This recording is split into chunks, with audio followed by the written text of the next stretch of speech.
দ্বিতীয় হচ্ছে বোন। বোন ছিল, ভগবানের বোন কে ছিলেন?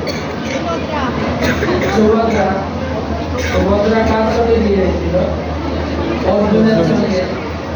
তো অর্জুনের এক বউ সুভদ্রা ভগবানের বোন। অর্জুনের আরেকটি বউ দ্রৌপদী, সে বোন হবে না? বোন হবে না?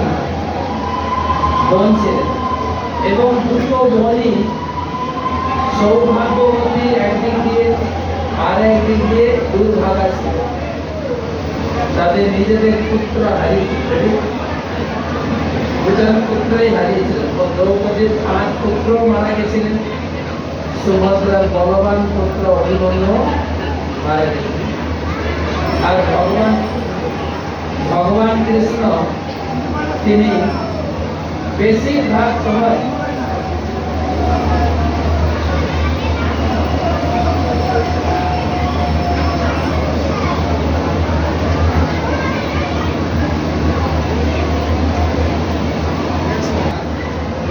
কাটিয়েছিলেন। সাধারণত ভাইরা বোনেদের বাড়িতে একটা বউ না, কতগুলো বউ ছিল? কতগুলো? 16,108টা বউ ছিলেন। বেশিরভাগ সময় বোনের বাড়িতে ছিলেন, বোনের সুখ দুঃখের সাথী ছিলেন।